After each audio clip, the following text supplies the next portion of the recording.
as you just said, free speech does not have a completely unlimited bind. No. Is it acceptable? So I'll just ask this again, because Elon Musk seems to be very busy making these kinds of very provocative claims about British politicians. He said Keir Starmer was complicit in the rape of Britain.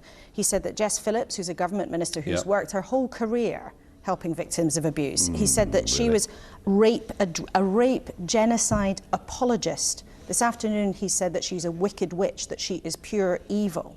Is it acceptable for somebody with Elon Musk's platform to say those kinds of things? I tell you what, those on the left have thrown these sort of jibes at the right for many, many decades and will go on doing so. But I'm asking you about the specific thing. Is that acceptable? If it turns out, and I'm going to caveat this, if it turns out that Keir Starmer, as Director of Public Prosecutions, did, in effect, not prosecute a case for fear of what it would do to community relations, for fear that it would provoke the charge of racism, well, if that's the case, then he is open to be criticised. And we all criticise in our own way. Doesn't mean that I would... And by the way, the fact that Musk supports me and supports reform doesn't mean, as two grown-ups, we have to agree with everything the other says. But the evidence actually from Keir Starmer's time at the Crown Prosecution Service was actually he put in place specialist prosecutors to deal with this kinds of problem. He did prosecute many cases like this. Now, as we've discussed, nobody would deny that many vulnerable girls were appallingly let down by people across the piece.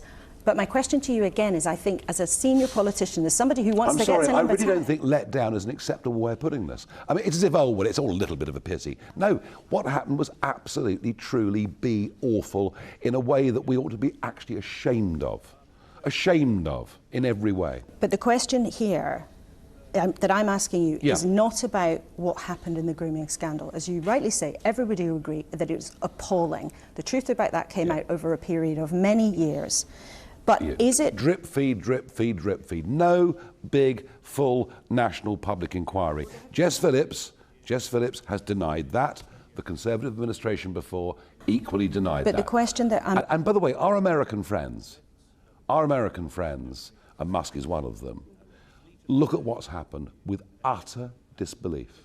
But there is a difference, is there not, between expressing a view and circulating claims to millions of people with a megaphone that Musk has that are misleading and offensive, saying that somebody was complicit in the rape of the country. And I don't know the truth of what happened in 2008. Let's find out. So you think it's acceptable for somebody to say that the British Prime Minister was complicit in the rape of the country? I believe in free speech, even if what people say is offensive.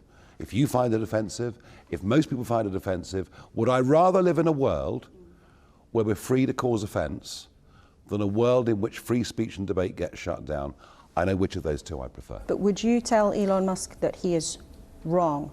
So I know you've distanced yourself from his comments about Tommy Robinson. Do you know what? Real friends, when they meet face to face, have conversations, and they agree to agree, and sometimes they agree to disagree. And that is what open society and free speech is all about.